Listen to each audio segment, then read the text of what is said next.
Live everywhere. Daily Co's Radio on netrootsradio.com presents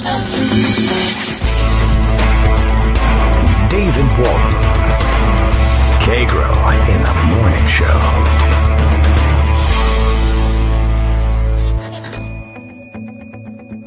Now, here's David Waldman. Hey, good morning, everybody. How you doing? It is Monday, July 8th, 2019. Just double-checking the date here. Yeah, everything seems to be okay.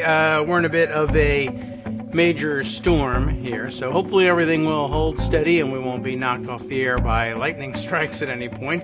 We actually have to hope for that. Apparently, there's a new thing that I have not yet figured out that I should be turning off with alerts from the Weather Channel app on my phone, so we'll see whether that interrupts us at any point, but new and interesting and frightening, so thankfully we have that to ruin our lives, telling me when lightning strikes nearby and how often and how far away, and showing me on the map by just how much I missed being smitten, I guess, by lightning from above. So far so good. We know what Pat Robertson would say about that, but I escaped, so it's okay, and we can roll on and bring you the show this morning, undaunted by signs from the heavens, let's say. Okay, oh yes, Greg Dworkin, who's getting ready to bring you his raft of stories, says I need Mueller alerts. That's true. I did see Adam Bonin pointing out, now we should say at the outset, is this the outset? Does this count as the outset? That it is Netroots Nation week, and it's happening in Philadelphia, and it's reachable by a lot of you, and you should go. I say that knowing, of course, that I am not going, so don't listen to me about that part. You should actually go. I feel bad about this one is within striking distance, and yet still, I won't go because so far, to date, at this point, they have not agreed to hold Netroots Nation in my house, and you know how I am about leaving my place. It's got to be really next door in order for me to get up and go. But by the way, also an awful lot easier to actually produce the show from away from Netroots Nation, which is kind of a disappointment. One of these years, maybe we'll give it a shot again, and then we can set up somewhere interesting and central and have everybody just come by and say, hi, I'm on the radio with you. That would actually be very interesting. We did that the first year, I think. And I don't know if I planned it very well. I didn't plan it at all. I basically said, I guess we should do the show from there. And then we went, and it was actually, we didn't know what we were doing yet, and we still won't. So I don't see any reason why things should change. But it's actually quite chaotic, and I don't know if it sounds that good on the radio. I'm not certain, but it does. It has an interesting cast to the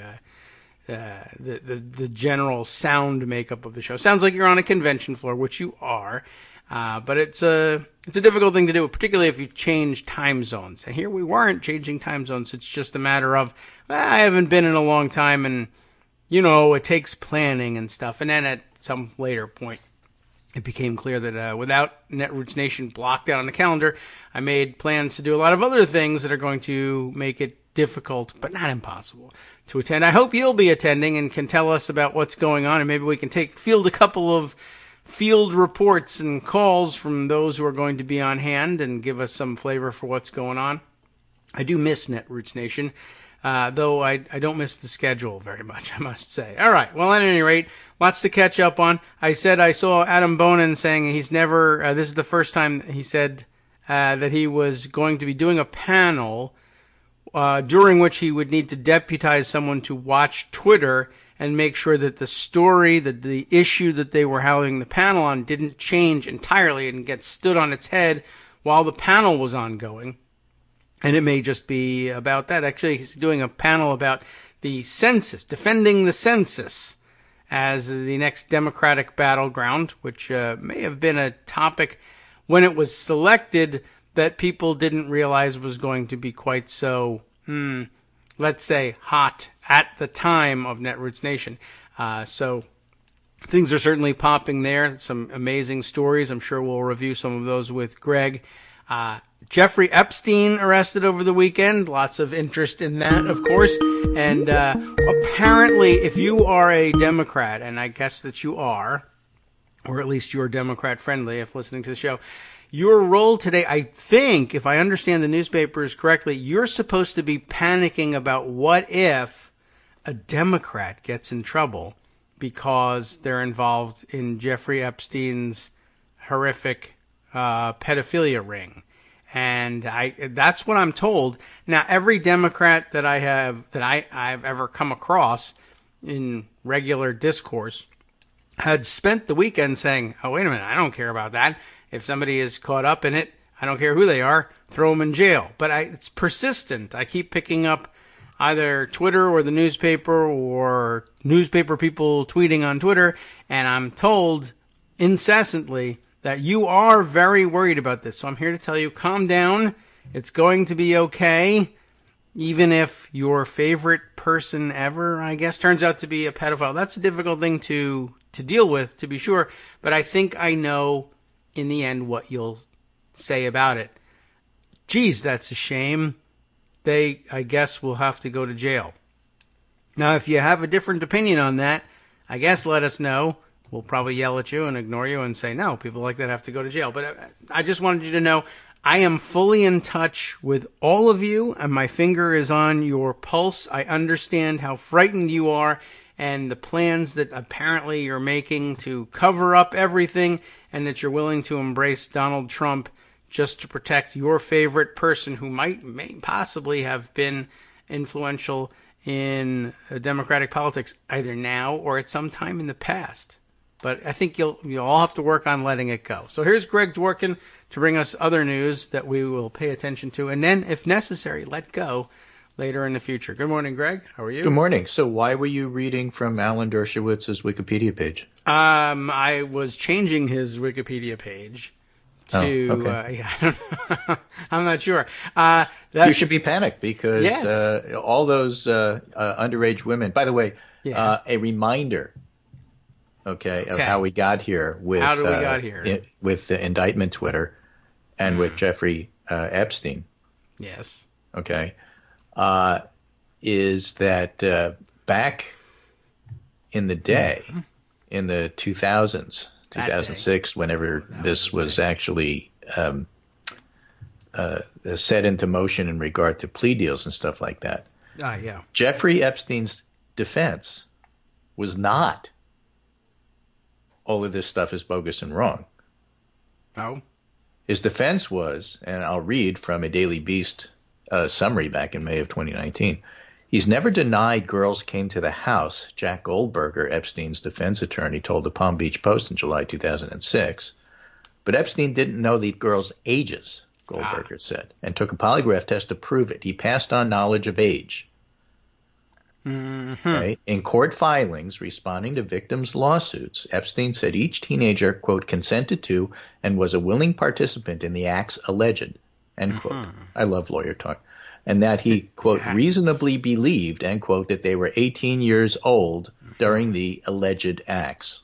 That's right. So he allegedly believed that they were allegedly 18 years old during the alleged acts that allegedly may or may not have happened. But it wasn't his fault because even if they did happen, they were the age of consent. And in fact, Dershowitz's role in this, Alan Dershowitz's role in this, in trying to defend Epstein, even came to the point, again, a reminder, this is old news, that in April of 2019, Alan Dershowitz wrote an open letter to the Pulitzer Prize Committee asking them to ignore the Miami Herald's distorted reporting of this. So... because she refused, Julie K. Brown, the reporter who's being lauded today on Twitter, and rightfully so, quote, refused to investigate or publish highly credible information that undercut the simplistic and largely false narrative fed her by her biased sources. I know, said Dershowitz, because I have been providing her with much of the documents and information she chose to bury rather than report. So he's mad at her because he gave her bad stuff about all the people accusing Jeffrey Epstein, and she didn't go with it. In fact, back in the 2006 era, part of Dershowitz's role and the other lawyers was to get bad information and try to discredit each of the witnesses. We know that deal. We now see how it plays out. We saw that with Harvey Weinstein and the Me Too stuff. Right. It just doesn't look that well in retrospect going backwards. So one of the major names that, at least in the current news that's associated with this is Alan Dershowitz. That seems to be bad for him. Now, it turns out that Jeffrey Epstein had his own island in addition to his own, 5 or 6 houses scattered around the world. Sure, as people do. And I think he contributed to Democratic politicians who knew him, and therefore, guilt by association, Al Gore is guilty. Al Gore entering into or this maybe one. Bill Clinton, or maybe Sure. one of the royal princes. We don't know. That's true. We are all worried all about sorts the of royals. names have been thrown around in the tabloids. But the point is, it's Jeffrey Epstein. And Yes. perhaps some of his employees who were set up in doing this thing. And by the way, while we're on the topic, it turns out that Jeffrey Epstein, of course, is a good friend of Donald Trump's. Used to hang out near Mar-a-Lago and very much admired the Donald Trump modeling agency. This is He did. a piece from Simon Rosenberg, a Twitter thread, short one. Remembering the story today, former models of Donald Trump's agency say they violated immigration laws. It's just like slavery. That was back in Mother Jones. And inevitably, Rosenberg writes that Epstein-Trump conversation leads to the many, many still unresolved questions about Melania's path into the U.S. Summary of those questions can be found here in an AP story. That's interesting, too. Right? There's an awful Remember, lot of threads we're here. still waiting on that press conference where she was going to clear all that stuff up. 5 minutes. It's coming. By 2 appointing weeks. Alexander Acosta to his cabinet, Trump is directly implicated in the Epstein scandal. Don't forget, Alexander Acosta is, what is he, HHS Secretary? Or Labor Secretary. Yes. Worse because, of course, they actually oversee Labor human Secretary, and they trafficking. oversee sex trafficking, right. And he's directly implicated in the Epstein scandal. And by keeping him there after what has happened makes it appear Trump's part of the cover-up, says Simon Rosenberg. And, of course, Acosta was the lawyer that was associated with the Miami plea deal that got Epstein off with like a year's worth of non-hard labor, plus NDA agreements and a whole bunch of other weird stuff. But it turns out that the deal that Acosta made only applies to Florida, not New York, which is why Southern District of New York, the Sovereign District of New York, is the one who's unsealing things. And I guess they'll have a press conference at 11 or so Oh, good. to explain what's going on. We'll be done so we can listen to the press conference. They waited, of course. They were denying me the scoop. Right. And Julie K. Brown, the journalist from Miami Herald, actually has a clip which says Epstein quoted once saying he wanted to set up his modeling agency the way Trump did. And the Trump modeling agency was active right until 2017. It's it brings it's a lot tied way up back in here in terms of what's going on that actually goes beyond Jeffrey Epstein. Yeah. What are these modeling agencies? How many are there? What did they do? What was the purpose? It's interesting. How does that work? I thought it was interesting that he credited Donald Trump for the structure of his Because modeling he then agency. set up his own modeling agency. So, when this stuff comes out, it's going to be pretty interesting. Yeah, it goes way back. But, Democrats should panic. Because reasons. You were usually guilty of everything. You know how it is. We did all the bad stuff. And when they do it, it's, maybe God told them to do it. So it's possibly okay. But the modeling agency thing is interesting, just that he would credit Donald Trump for it, because Donald Trump copied the template for his modeling agency from, what's his name, Paolo Zampoli and John, I can't remember the original modeling impresario from whom he copied it, but it's all in the now widely read it's not widely read enough, I guess. The story that the diary that was posted some time ago back on Daily Kos, 2016, I would guess, when we all knew about the trafficking. And now that he's been arrested in trafficking charges, it just makes it that much more interesting. So we'll recirculate that one. And maybe even recirculate a link to our podcast reading of the story that explains exactly how the modeling agency worked, where the concept was stolen from. I'm not worried about the fact that it was stolen. They can settle that as between themselves. But that Epstein would then, 1, copy it, 2, credit it to Trump, I think is interesting. And 3, just an interesting story. This is what extremely rich people or people who are able to convince others that they're rich and have access to credit do with their spare time. Well, what I need a pedophile ring because I get bored with my the girls I'm trafficking in every once in a while, and I want to swap them out for new ones. And there's an actual model out there, like a model for swapping out models. Here's how you do it. A template, I guess I'll have to say, in order to differentiate it from the girls who are actually used as models here. But a template that rich guys passed around from one to the other. Don't depend on your rich friends to provide you with underage girls for your predilections.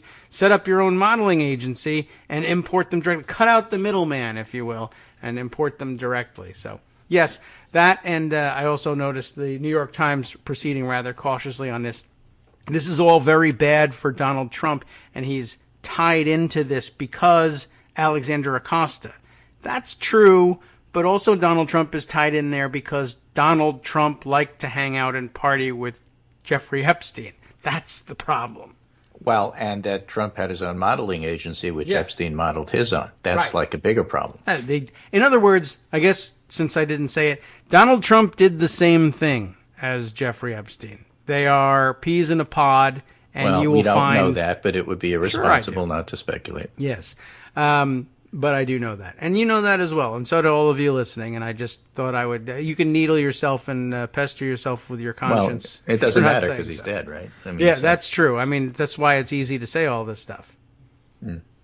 Anyway, yes. One interesting thing Trump's is guilty. that he's not tweeting a whole lot this morning. That's because he's guilty and Maybe dead. he's waiting for the press conference, exactly. And he's going to turn on the TV and see what he has to say about this. Right. He thought it was hard to tweet with little fingers. Try them with little dead fingers. Anyway, so the Miami Herald has a big front page headline story on this with Jeffrey Epstein locked up, and hopefully he will be. These are nervous times for his friends and neighbors. So there's that story. And I think it's a big one, and I think there's a lot going on here. By the way, the corruption doesn't stop there. Federal grand jury is probing GOP fundraiser Elliot Broidy because he appears to have used his position in the inaugural committee to exploit his access to Trump for personal gain with foreign players and violated the Foreign Corrupt Practices Act. No way.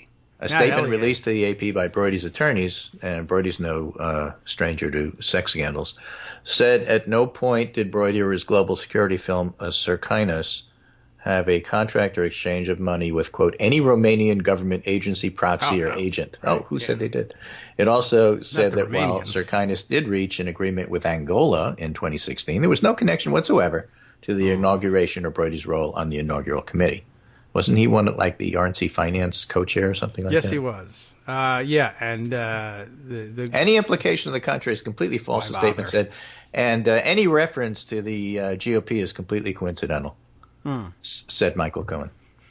Oh, yeah. Well, he was in the middle of that one too. He was another co-chair, wasn't he? So it's all nonsense, said Steve Wynn. Another co-chair. That's weird. Boing. It's crazy. It's crazy, it's weird that 3 out of 3 of the National Finance co-chairs. I don't think there was. Was there a National Finance co-chair that hasn't been implicated in this? I don't know. I don't know. I am not certain that there was one. However, meanwhile, it's time for us to the panic. United Kingdom hunts leaker of ambassador's blunt Trump criticism. The British government was hunting Monday for the source of a leak of diplomatic cables from Britain's ambassador in Washington that branded President Donald Trump's administration dysfunctional and inept. Terrible assessment. British officials are embarrassed by the publication of Kim Darish's unflattering assessment, but more alarmed that sensitive confidential information has been leaked, possibly for political ends. Presumptively, what will happen is that the British ambassador will be fired, the American ambassador will be recalled, and Ivanka Trump will wind up being viceroy over the United Kingdom. That's probably a good arrangement. I think they can work that one out. Skip the middleman, get rid of the State Department, just talk to your kids. Yeah, right. And we can handle it that way. And something Prince Andrew, too. We'll just connect those two stories for you. Well, so we'll connect him with Jeffrey Epstein because everybody knows everybody. Jeffrey Epstein should be ambassador. I suppose. We can probably arrange that. Paolo Zampoli is an ambassador. Oh, why not? Because he knows people from every country. Yeah.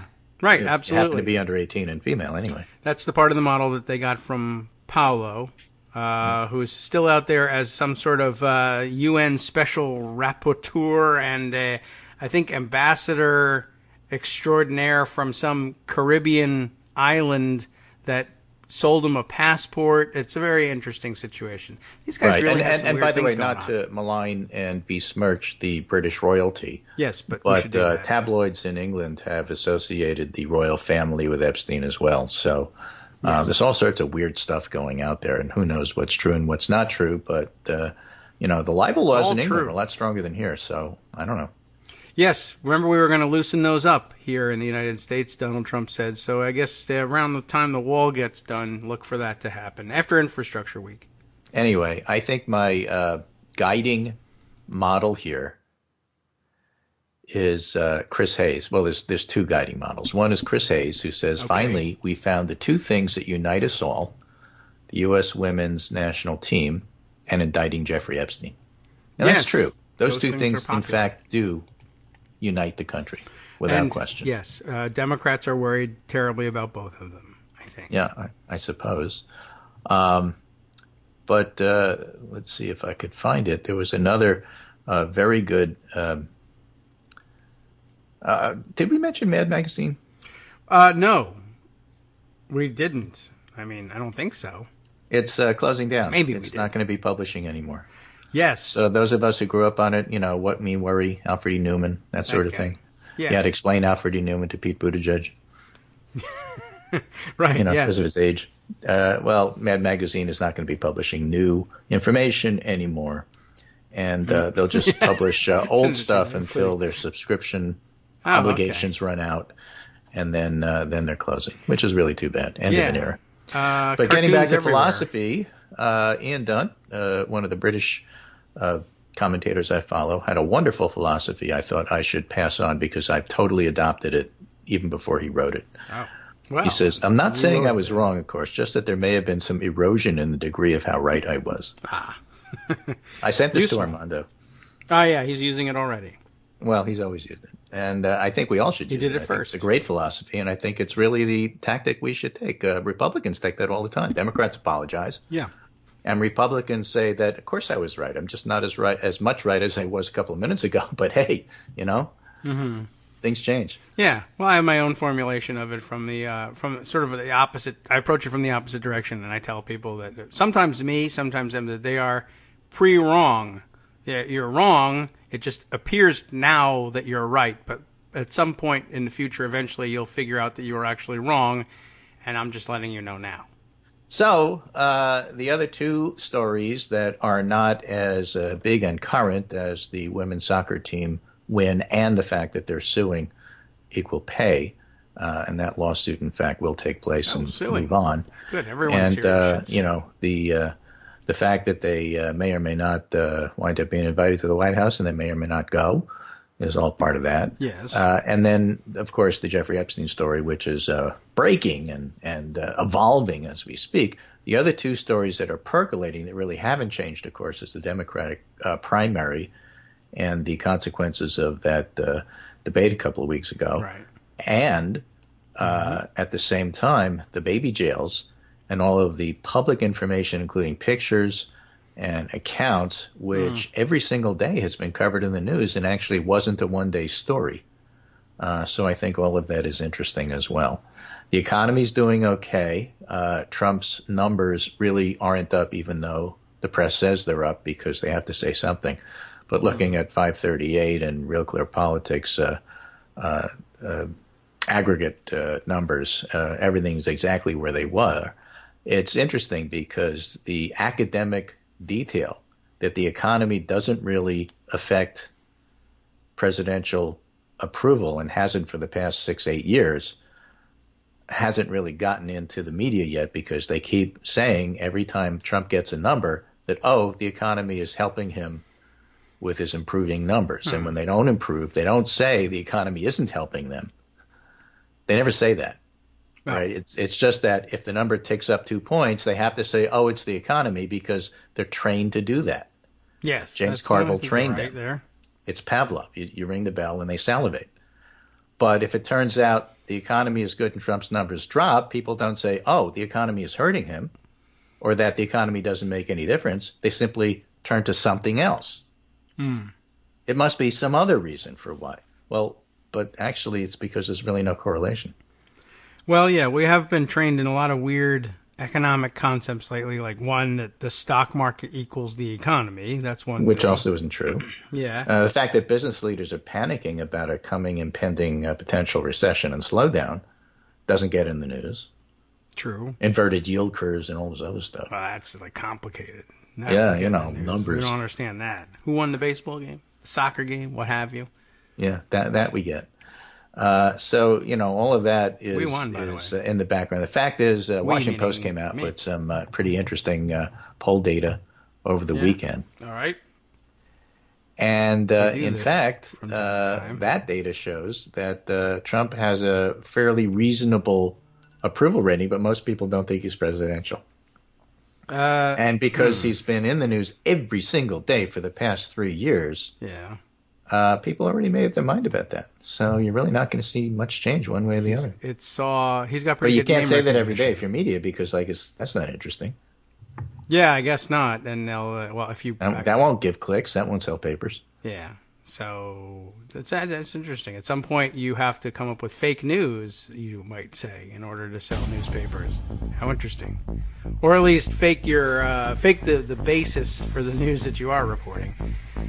Speaking of I guess before we jump out for the break, speaking of the baby jails and the story of the drawings coming out, I just happened to have noticed The Hill reporting that the Smithsonian has indicated interest in getting a hold of and keeping the migrant children's drawings of the detention facilities. Well, they'll have to fight the Auschwitz Memorial for it, I think.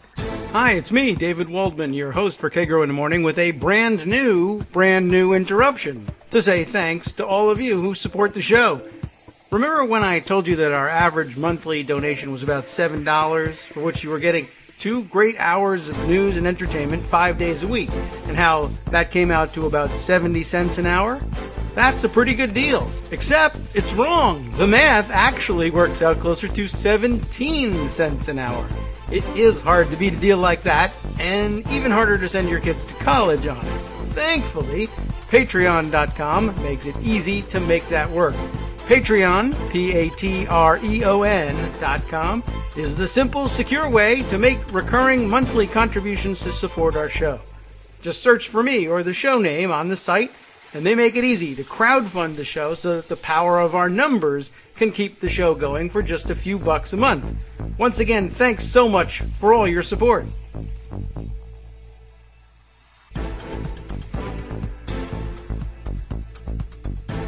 Welcome back now to the Kagro in the Morning Show here on Netroots Radio. We continue with Greg Dworkin. Lots happening, of course, and probably more than we can actually fit in today. Luckily, we have the rest of the week as well, so at least we can deal with that if you're not too busy going to Philadelphia. Right. So Ryan Grimm in the Washington Post had an editorial, haunted by the Reagan era. Past defeats still scare older Democratic leaders, but not the younger generation. Yes, that's okay. Yeah, right. That was his theme, and so that made Democrats not having a backbone kind of back in the news from Ryan Grimm's point of view. How did that get in the news? The funny thing is, I read this and started laughing because he's talking about older Democrats, and he left out older Democrats. Oh, how old? Old enough to have voted in 1972 and see George McGovern get destroyed. Oh, yeah, I don't know. That had a lot to do, maybe even more than Reagan's win, in how older Americans react to so-called going too far left, end quote. True.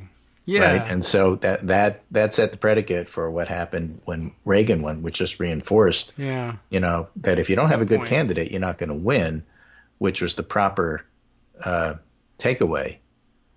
Yeah. After all, in 1980, I guess was it 1980? Reagan barely won against Carter. Yeah, that would be 1980. Barely. Right? 84 was a big landslide, and therefore everybody knows that Reaganism means big landslides. Well, actually, barely won. Yeah. Iran-Contra, recession. There's a lot of things that have to all come together. But if you run a bad candidate, that could overcome a lot. Wrong lessons are always learned. And Ryan Grimm's point is that a lot of bad lessons were learned during the Reagan era, which makes people cower. Yes. I mean, whereas of the bad younger lessons people, may be that. like Alexandria Ocasio-Cortez, fearless girl, doesn't really get that because, like, she wasn't there and it doesn't bother her. I guess so.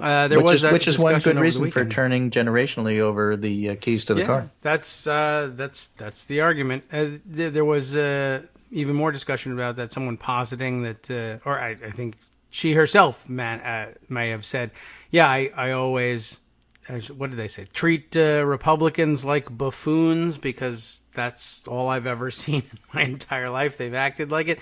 It's interesting where people, nail down the starting point for all this, and I think you make a good point. A lot of us have been conditioned. 72, so right. That's what occurs to me. Right, that was my first vote. Someone out there is like, it was 1872 that it first happened. Remember the caning? I was there. Right, and I guess everybody would have good points about that. It is interesting, though, that we are conditioned in many of the same ways to think of 1980 as the turning point. The starting point, right? I mean, remember history. People forget history, forget 1980. Well, what about 1972? Well, I wasn't there, so it doesn't count. Right, yeah. Well, I mean, I guess there's I guess there's some what about 68? Various differences. The Chicago police riot. Remember that? Well, no. What's that got to do with anything? Yeah. It has everything to do with everything. It's like something about history and forgetting it and being, I don't know, condemned about repeating. I don't know what Divided it was. Democrats don't remember it, actually. And so 2016 and the party not coming together until very late mattered, just like Ted Kennedy running against Jimmy Carter mattered. Yes. Well, what's that got to do with now? For Ryan, it's got everything to do with now. Yeah. And look out for Ryan's Twitter thread this morning, people who don't like Joe Biden. If he's the candidate, suck it up and get behind him, okay? Just do it because he's running against Donald Trump, and the Washington Post poll that claims that Trump is doing a little better actually has Biden beating him by 10 to 14 points, depending upon whether you're looking at all adults or registered voters. Now, if you don't get behind him and do it, then and instead don't get behind him now. The irony will be if he's the nominee, you need to. Well, that's true. There's no call for doing it now. But if you don't get behind him as the nominee, it'll be interesting as people at that point say, well, I'm not doing it in order to hasten the revolution.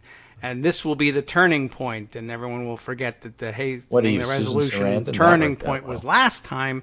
But I wasn't born then or didn't vote in that one. So that one doesn't count. All the way. Yeah, so everyone will forget all of those. The various hastenings of the revolution that they were involved You can't tell me what to do. How dare you make me line up behind, fine. I know. 1968. Be our secret. Don't say, you rebelled, but P.S., you didn't. You voted the right way. You can do that. So Ryan Grimm writes, for people under a certain age, this slinking in the corner is deeply strange behavior. Young people in the 90s watched Bill Clinton work with Republicans to overhaul welfare, try to cut Social Security, deregulate Wall Street, only to see them turn around and impeach him. In the 2000s, they watched Democrats half-heartedly support a war they opposed. Then Obama tried to compromise with Republicans on the size of a post-crash stimulus and the nature of the Affordable Care Act. None of it calmed Republicans, as younger lawmakers see it, so why not try something else? The older members really cling to the idea that things are going back to normal after Trump. Ocasio-Cortez told me, for us, it's never been normal. And before that, the bipartisan was crappy anyway. Not the word she used. And gave us the war on drugs, DOMA, the Defense of Marriage Act, which barred federal recognition or benefits for same-sex couples, and stripping the legislative branch of everything. Yeah. So that's her point. Pelosi's fear is that the energetic left will define the party in the eyes of a mythical center, own the center left, own the mainstream. Pelosi has urged her caucus, advising Democrats to not engage in some of the other exuberances that exist in our party. I'm looking for the obligatory Abigail Spanberger reference, but I don't see it. We make it. We make it. Otherwise, she warned Democrats will win the White House by only a small margin and Trump will contest the results. Right. This fear is genuine but also necessary. In the absence of an affirmative agenda the party can agree on, Democratic establishment needs something to inspire voters to show up in fear of Republicans, and Trump fits the bill. But, the old, you can't win something with nothing. You can't beat something with nothing. So you got to have something. So anyway, we shall see. Okay. Will Bunch writes, can Democrats grow a spine before American democracy collapses in a limp, lifeless heap? Cites that article and points out you really have to stand for something. Fear can be contagious, and I can see it spreading among the Democratic movement. Fear of impeaching an unlawful president. Fear of bold maneuvers, even to stop and never again level human rights catastrophe. Fear that America isn't ready to elect a woman president. Enough. No one yet knows the exact recipe for ending Trump's presidency, but I can tell the one formula that it's absolutely guaranteed to fail, and that's fear itself. That's all well and good, but meanwhile, the data says, and this is the ABC Washington Post poll from the weekend, Trump matchups. Let's do registered voters. It's more interesting. Registered voters, Biden beats Trump 53-43.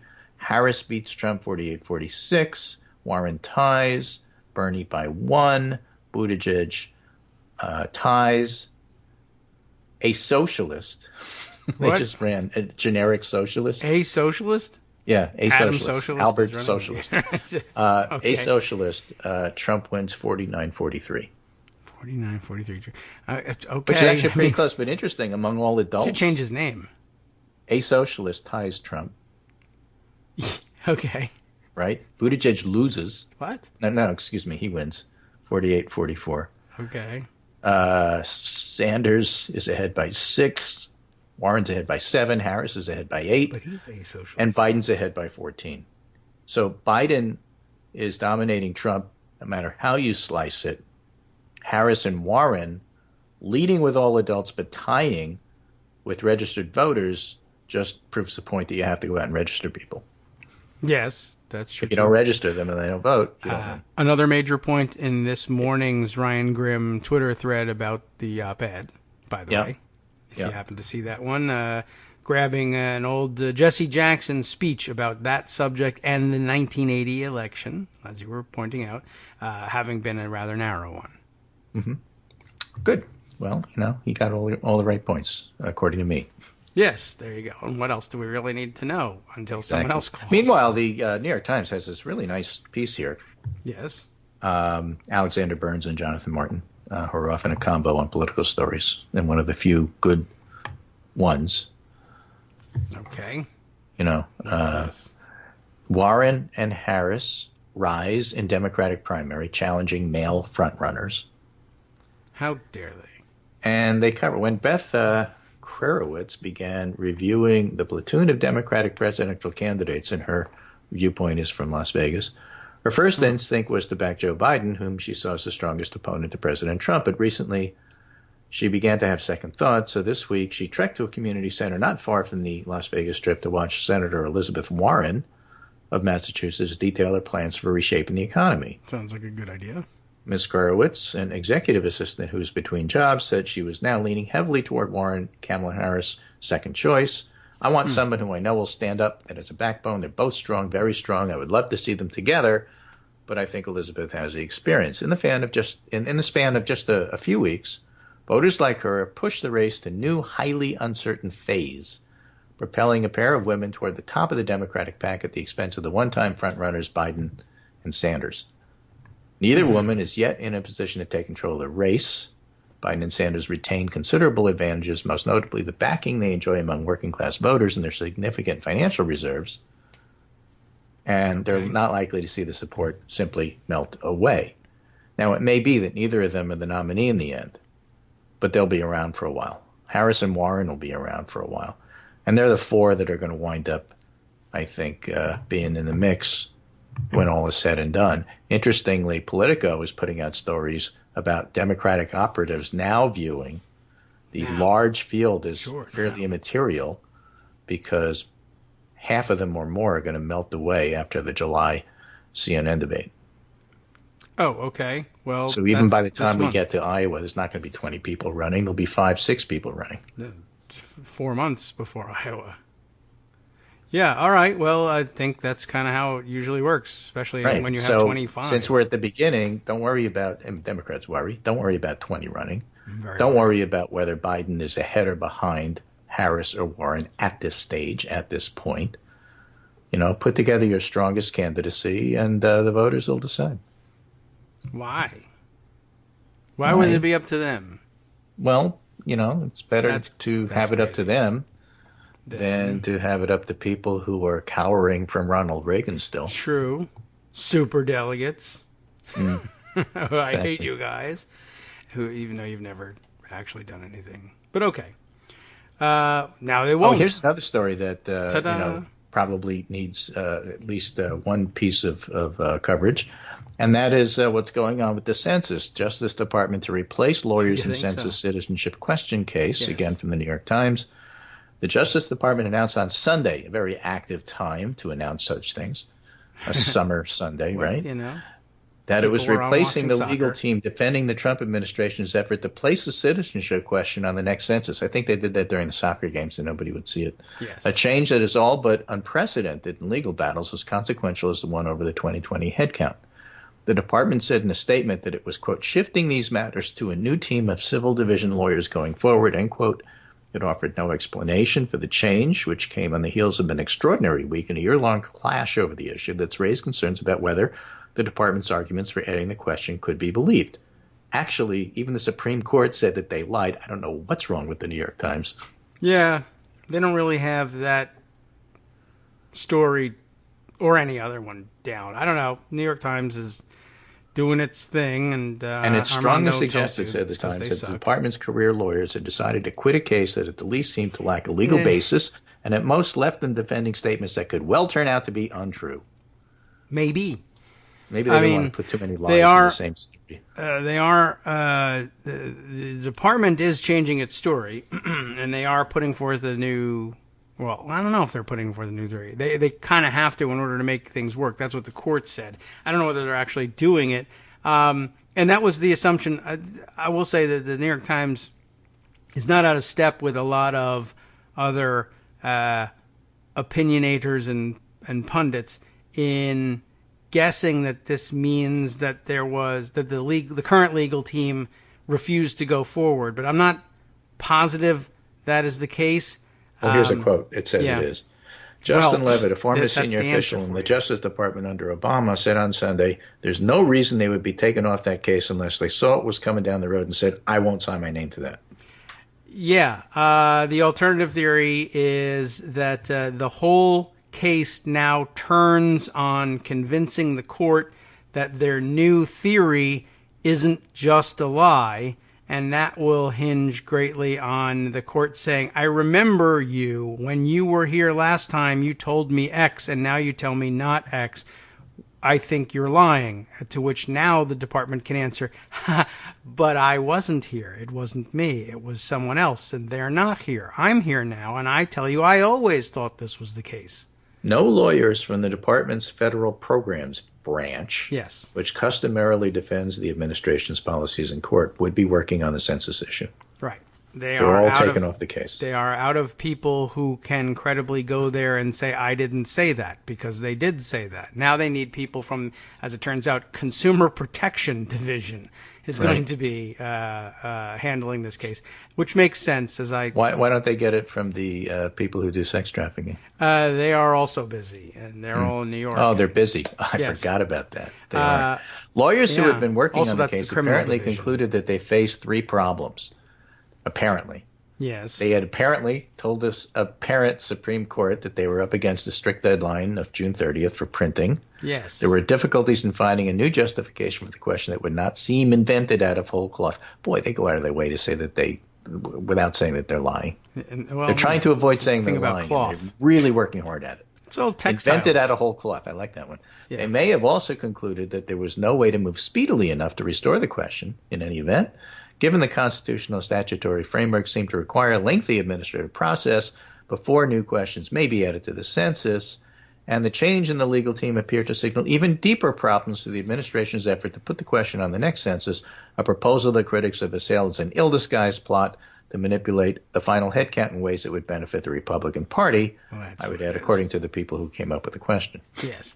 Right. Well, there is that problem, and the court is aware of it. So... yeah, it's going to be tough for them to do, and I don't know. I mean, they all just do it by executive order too. Yes, that's Trump's first. Well, that doesn't work either. No, but however, it does create headlines and make it look like he's trying to do things. Yes. Which then tie everything up. So there's no way that's going to happen. Right. So then, okay, so none of that's working. So now it's all the publicity is designed to keep people from filling out the census. That is another thing. I know, but I kind of laughed at that. Oh. How many people are paying attention to the Mueller report? How many people are paying attention to this? How are you going to scare people when people don't pay attention to these things? If they did pay attention to these things, Trump wouldn't be, at the numbers that he is right now. He'd be a lot less. So I don't buy that one for a minute. Well, I don't know. I'm not sure exactly. I guess I can see your point. Like, okay, well, people aren't paying attention. Although you have, I don't know. I mean, I guess we have to guess that the immigrant by the time the community census is comes paying out attention. and you get the real publicity about here it is and you have to fill it out, this is going to be settled. Yeah. I guess so, but then will people have paid attention to the fact that it's settled? People are so afraid that months to years in advance of actually getting a question, they've already decided to be afraid of it, and they're going to remember that a year and a half from now. I don't think so. Well, I hope that the people that were worried about being targeted by this are actually that comfortable. I don't know. I mean, maybe we're wrong. Maybe we've been worried about the immigrant community incorrectly the whole time, and really maybe the immigrant community has a better idea of what's going on than the people who are trying to report on what they might think about it. Yeah, but if that comes because they were paying attention to an issue that's near and dear to their heart, then they were paying attention, and they do know, and they may hear. They may have come to the conclusion that the president is full of it, and whatever he says should be not only ignored but stood on its head, and that would be smart. And by the reasonable. way, that thing that we just said about the field shrinking. Yes. Congressman Eric Swalwell, Democrat, California. Yeah. And the one who yelled at Biden for not being young enough. Okay. Has canceled his New Hampshire campaign swing, flew home to California, and will be making an announcement this afternoon related to his presidential campaign. Most believe he is withdrawing from the race, possibly announcing he'll instead seek re-election. Duh. Yeah, well, that's a good guess, unless he's but running the again. point I made about it shrinking, it's already shrinking. Okay. That'll make room for Tom Steyer, who's decided to run. That way we still have 20, whatever. Yeah, that guy can't spend enough of his money. Can't Steyer run against Sestak for the wild card? Yeah. I mean, well, they're both in. So, on the other hand, he is, I assume he's looking to capitalize on all the money he has spent backing impeachment and saying, see, I was right. And I mean, I think you can just say I was right. He's not the only one who's going to pull out and say, I had good reasons for doing this, and now you know who I am. Yeah, I guess so. Buy my book, but Arian he Anderson. was already doing the thing. So, yeah, he may be wasting, I don't know. What am I going to tell? Are we going to tell this guy about wasting money? He's not going to listen. I would think not. But anyway, so that's the framework. So we have the Jeffrey Epstein thing going on. We have the Democratic primary, which rolls along. We have Donald Trump, who hasn't changed. We have baby jail stories, which are still coming out. But sex trafficking is certainly going to get eyeballs and clicks and a lot of attention. So we'll have to wait and see. The press conference about what's going on is at 11 o'clock from Sovereign District of New York. That'll be right at the end of your show, and then you'll have a chance to talk about it tomorrow. Yeah. I'll have a chance to talk about it Wednesday because that's when I'll be back. In the meantime, this is Greg Dworkin speaking with my good friend David Waldman, Kagro in the morning. And yeah, Roots Nation is coming up, so follow Adam Bonan's lead and think about signing up and going in Philadelphia, not that far away. And we'll talk again in a couple of days. Okay, very good. Thanks, Greg. And big update on the evangelical front. Apparently today we are getting even more severe rain and downpours than the heavens sent our way on July 4th to punish Donald Trump. And maybe the timing of this one could have been different. Would have been very interesting. I don't know whether the tanks are gone, by the way. I haven't checked into that. There were some people speculating that, I don't know, for whatever reason, those tanks are still stationed in Washington, D.C. I think they might be gone.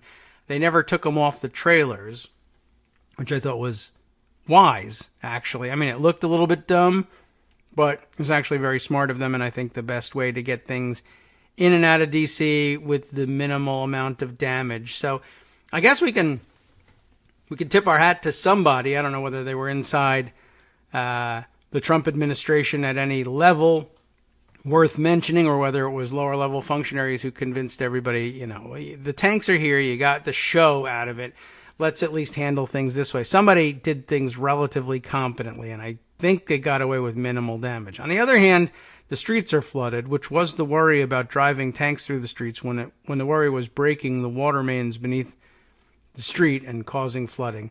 The water mains, as far as I know, are still okay, but DC is flooded nonetheless. But that's from the rain today. So, I don't know. I mean, the end result is the same. And so I suppose there's not that much... well, I don't know. I don't know how much commentary we can make on these things. Anyway, yes, so we're expecting, Southern District of New York to have a press conference at 11. I think the court... also the Southern District of New York, of course, was scheduled, if I saw correctly on the Twitter machine as it flashed it by, scheduled to unseal the indictment against Epstein at 9 or 9:30 this morning. So I guess that's already underway. Not seeing much in the way of of discussion about that just yet, though. All right, let me see about the various items that we put aside. Yes, there was the unseal is at 9, presser at 11. Yes, thanks, Greg. Okay, that's about what I think, close to what I saw, and I think close to what I read aloud. So that confirms things. So, yeah, I mean, by now I would have expected to see people tweeting the fantastic insights that they've gotten from unsealing of the indictment, but either there's a lot to it and they're still carefully analyzing it before speaking up on Twitter. Yeah, right. Or maybe it's that there's, I could be missing it, of course, or it may be that there's nothing terribly surprising here. We already know what we need to know. We'll find out. And I guess even more likely is, no, there's very interesting news in the indictment. It's just complex, and people are trying to explain it the best they can in written form and small snippets on Twitter, but it's not working. But the big production of a television show wherein a person will appear before a camera, adding video to the equation, and say those things in an unbroken chain of commentary makes the big difference, as it did with Mueller's press report, in which he said really basically nothing new, and said, if I am made to testify, I will likewise come and say nothing new. But in both instances somehow captured the imagination of, well, in one instance anyway, and it's imagined that in the next instance, when he appears before Congress, will capture the imagination of the country because he'll be on camera. Then, well, there's something to it. There's something to that video element, that pivot to video, that really makes a huge difference. All right, Greg has dedicated himself to the task of finding those people who are already chattering, I guess, about the unsealing. Is that what's happening? Let's see. Let's check in on what he has to offer us here. Amy Vanderpool tweeting, update, Epstein indictment released. SDNY has charged him with sex trafficking of minors. See, we did know that part. And conspiracy to commit that same sex trafficking. That includes the network operation he created, dozens of underage girls involved as both victims and recruiters. SDNY and FBI presser at 11 a.m. Oh, yes, that's another aspect of the case, too. It is a federal case being brought by federal authorities in federal court. That immediately triggers worries that, if Donald Trump really didn't give a good goddamn about anything in the world, might he pardon Epstein? He could.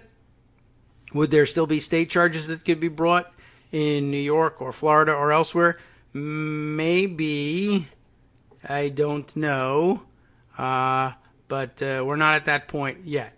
However, there was participation, I think, on the state level in the investigation, at least according to the initial reporting. I don't know where I parked that information, but I think there was a a joint operation of the FBI and the New York Police Department's sex trafficking division as well.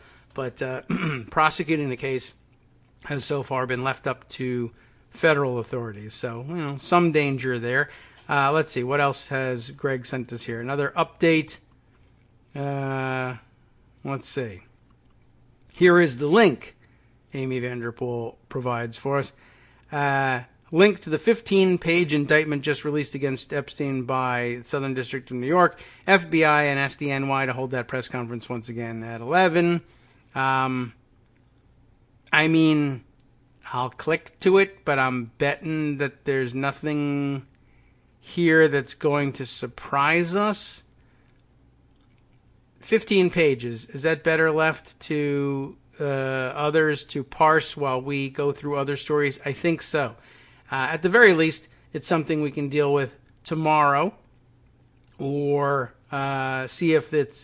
tomorrow we can decide whether we're satisfied at the job done by others who will take this job upon themselves while we're on the air. I think that's probably the only way of dealing with it. My guess is we won't be terribly surprised by what's in the indictment, and in the end we'll only be disappointed at the stories we didn't cover in favor of reading the one we think we already know pretty well. We'll take this 1-minute break at the top of the hour to regroup and take another look in pocket at the other stories and the other angles on these stories that I wanted to bring to you. Let's get set to do that. Let's see. There's Washington Post reporting of some interest on the census question. They apparently count at least 10 positions taken by the Department of Justice and the Trump administration as a whole, all the way through these legal proceedings, which to me, again, argues that you're going to have to change the legal team whether or not anyone refused to be a part of the new argument going forward. I'm not so sure that that's it.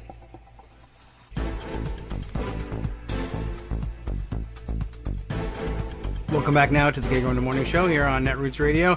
I am skimming back through Adam Bonin's timeline just to see if I can't find that mention he made of his alternative theory, and I don't know, maybe it'll be easier to find in my own timeline. But I am seeing a couple other comments as well that I think might be of interest to share. For instance, just for fun, his note that the upcoming already announced ticker tape parade for the women's national soccer team taking place in New York is, I guess, up now for comparison to the most recent previous ticker tape parade in New York City, which was 4 years ago, and for the, I don't know if you've ever heard of these people, the U.S. women's national soccer team. Yeah, the last ticker tape parade in New York City was for the women's national soccer team. The next ticker tape parade in New York City, also for the same team, somewhat different personnel, I assume, but largely the same. But he says, his comment, this says a lot about the decline in New York area sports as well as heroism and universal acclaim in our time. Last non-sports parade was John Glenn's 1998 shuttle crew. So also very interesting commentary in that sense. Now, where was the comment? I wonder if he... I don't know whether... I can't find it. But if I search my own timeline, perhaps I can find Adam's comment a little bit easier. I'm pretty sure I sent that on yesterday, and I think if you listen carefully, by the way, in the background, you will hear the aftermath of pouring rain happening again. So our gutters being overwhelmed here at Kagro in the Morning World headquarters. Where is this comment? I'm pretty sure I saw it was last evening, and I thought I would have seen it by now. Let's see. All right, well, here's, I think, the tail end of it. Here we are. Related theory Adam puts forward in response to Rick Hasen, who said, I think was the first commentator, by the way, a reasonable source for early comment, professor of law and political science at UC Irvine and an election law blogger. who mentions that this development, the change in teams on the census case, is ominous. Almost certainly, he says, means that the career attorneys working for the Department of Justice refuse to go along with what Trump wants to do now with the citizenship question on the census.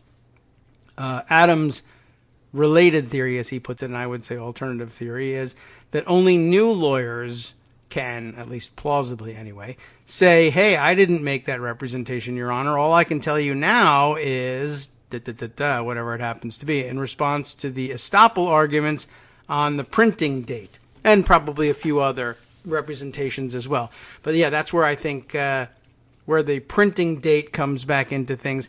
The court will, I think, be furious on a number of levels, the simplest of which, and the simplest to adjudicate of which, will be, hey, you told us that the question had to be settled immediately because July 1st was the deadline by which the Commerce Department had to have its questionnaire wording finalized so that printing could begin, so that enough of the questionnaires would be printed for use to bring the census off on time. And it wasn't just a matter of, well, when do you have to have a decision? And they said, I don't know, July 1st. It was more than that. And in fact, I did see mentioned in the discussion somewhere along the line, although I don't read the arguments underlying that, but I guess at some point there was expedited review granted to the case, and the reason it got to the Supreme Court as quickly as it did was because the courts, all the way up to the Supreme Court, took the word of the DOJ that this thing had to be decided. That this, if it couldn't be left to linger, or else the census was in jeopardy, and it got much more attention and cut in line, essentially, and got expedited review by the Supreme Court of the United States, which doesn't appreciate wasting its time on things or changing its schedule if it doesn't have to.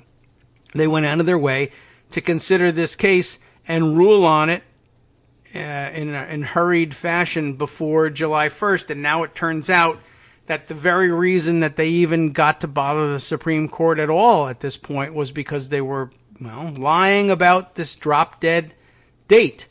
So, like I said, it's easiest to adjudicate because it's the most cut and dried. You were here last week and said that this had to be done by July 1st, and now you're back saying, maybe it doesn't, because we're going to ask for an extended, we're going to keep working on this thing because we really, really, really want to have this question. That's even before you get to the question of why do you want to have the citizenship question on the census, and you were lying about that too.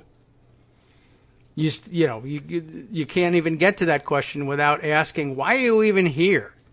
We decided it. The answer was no. You said you were going to start printing it, and then you changed your mind about that.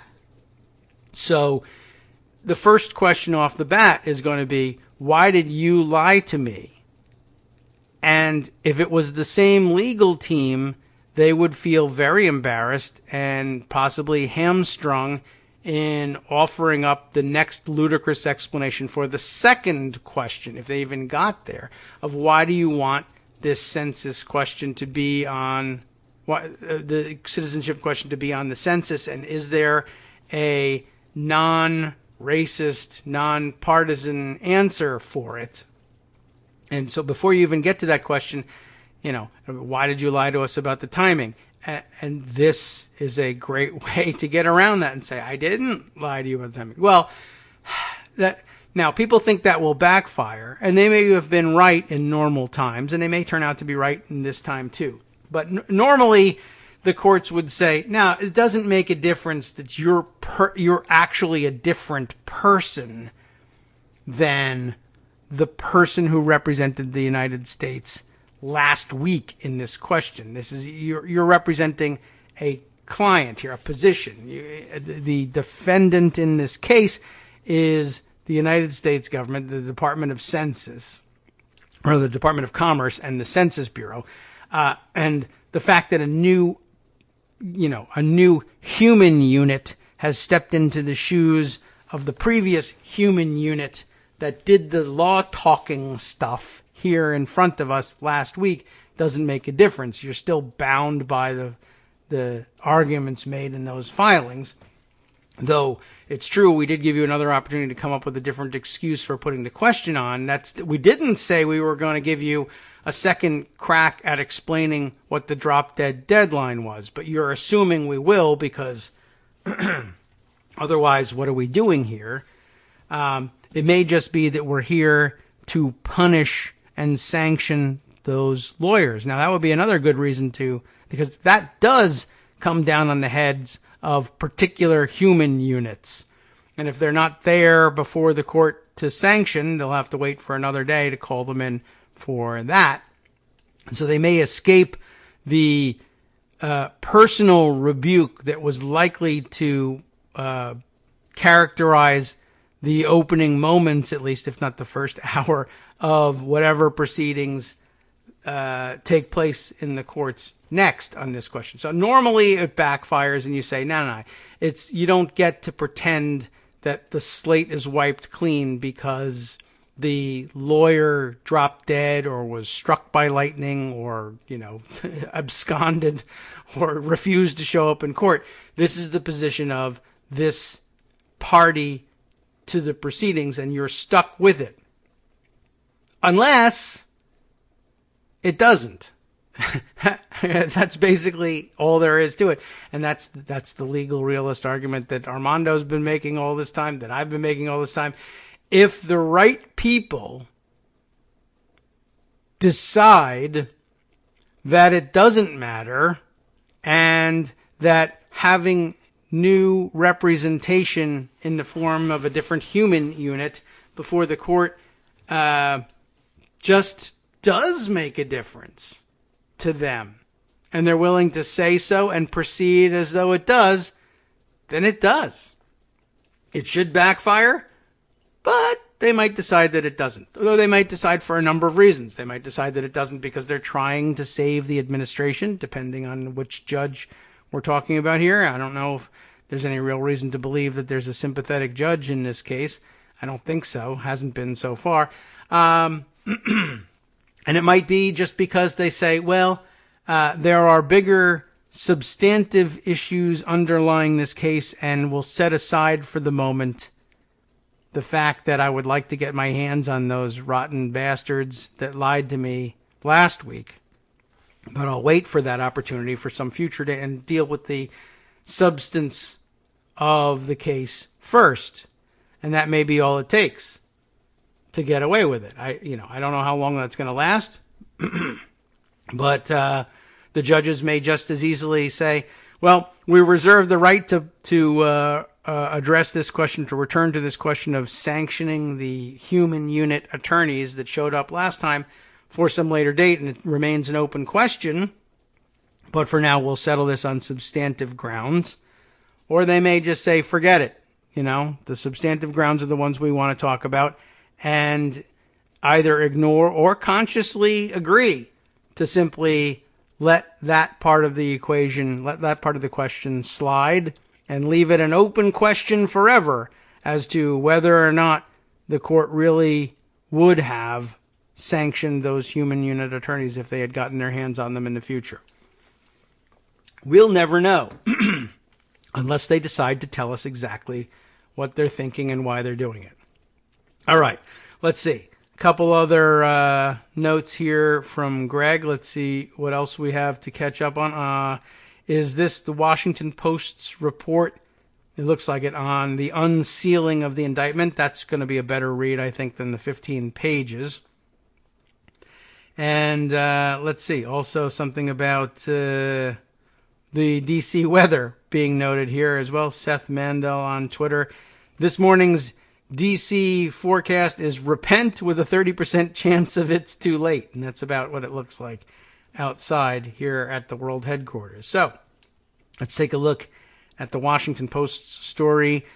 Interestingly, coming in here in the national security section, or under the national security heading, here at the Washington Post. I don't know whether that's going to change in the future, but Matt Zapotowski and Renee Merle, I guess, doing the early analysis on the unsealing. Federal prosecutors on Monday unsealed new sex trafficking charges against Jeffrey Epstein, alleging the politically connected multimillionaire, possibly billionaire, but who knows, abused dozens of female minors at his Manhattan and Florida homes. We know that backstory. Arrested over the weekend, expected to appear in federal court in Manhattan. They have a date for it. I don't know if he appears today or not. Had previously pleaded guilty to Florida state charges, so I guess some state charges are still possible. There's your answer to that question. The charges soliciting prostitution to resolve allegations that he molested dozens of girls. By the way, I think we might as well note for the record, pleaded guilty to state charges in a case handled by a federal prosecutor. So that is actually entirely possible. And I imagine that there were some federal charges. There had to have been federal charges leveled against him at first in order to get the case into Alexander Acosta's hands as U.S. attorney down in Florida. But I think the story there is that they dropped all of those federal charges and went with the state charges instead.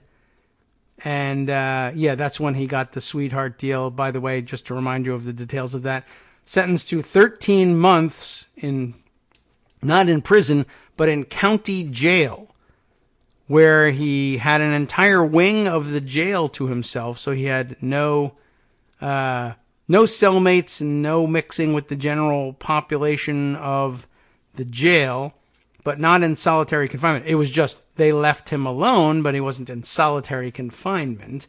And he certainly wasn't for half the time, he wasn't in confinement at all. He got 12 hours a day, 6 days a week on work release, during which time he was able to go to his own office to do his very important work. Why would they release him to do work at all? I don't know. It's just part of the sweetheart deal. In the end, they wasn't released to do work. He was released to F off and do whatever he wanted 12 hours a day because he wasn't really being punished for what he was doing. That is the answer. Their polite language for it is that arrangement has been widely criticized as too lenient. It wasn't jail time. He didn't get punished for what he did. That's what it means. And he never faced any federal exposure. They note that the new charges brought by the U.S. Attorney's Office in Manhattan could lead to a much harsher penalty. He's charged in a 2-count indictment with sex trafficking and sex trafficking conspiracy for crimes that are alleged to have occurred between 2002 and 2005. Apparently no statute of limitations, I am told, on that particular crime. The U.S. Attorney's Office said in a news release that Epstein created a network and operation enabling him to sexually exploit and abuse dozens of underage girls, and that he paid victims to recruit other underage girls. Epstein, now 66, is a financier, which is about the only label that they can hang on him. There's actually quite a bit of mystery about what the F this guy actually does for a living that makes him so rich, which is just another one of those things that at a certain level, just like with constitutional law, at a certain level in finance, nobody really has to have any clear idea about what the hell it is you're actually doing. It's just he's rich, and that's all you need to know. That's the way our system kind of works for whatever reason. He's a financier who once counted among his friends President Trump and former President Bill Clinton, which is why all Democrats are supposed to be nervous, but Republicans have nothing to worry about because blah, blah, blah. One's a Republican and one's a Democrat. Republicans don't get nervous about things, and Democrats do, and that's all there is to that story. His victims have long alleged the criminal justice system treated him differently because of his wealth and political connections. We can see that.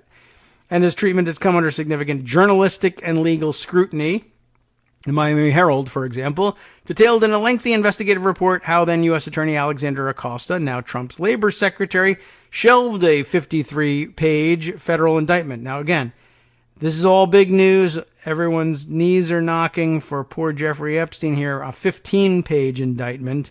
That one was a 53-page indictment. So much scarier because more pages, as you can tell. And they shelved all of that even though it could have put Epstein behind bars for life, in favor of the deal that allowed him to plead guilty to only state charges, which brings up the question of why didn't the state prosecute that? Acosta has defended the arrangement as guaranteeing that Epstein would go to jail, except it really didn't. The Justice Department's Office of Professional Responsibility revealed earlier this year that it was probing whether the attorneys handling the case committed professional misconduct. In the new case, Epstein seems to be running into a far more aggressive Justice Department, which is weird because it belongs to Trump. He was taken into custody over the weekend.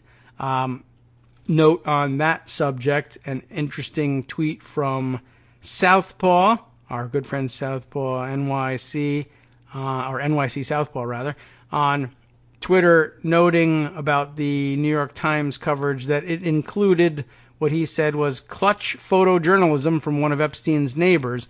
Yeah, somebody had their camera phone at hand and took a picture of the FBI forcing open the doors of Epstein's mansion to effect the arrest. That's an exciting picture to have, and I'm glad we've got it. Where was the story we were once reading? Here we go. In the new case, far more aggressive Justice Department, taken into custody over the weekend, meaning he would be jailed for at least a few days until he could appear in front of a judge and potentially be given conditions under which he could be released. That's an interesting point, too. The judge isn't going to come in on Sunday to handle that. He was arrested on Saturday, so he must have had to cool his heels in jail over the weekend. Federal prison records show he was housed at the Metropolitan Correctional Center in Manhattan. The Federal Detention Center has a fearsome reputation.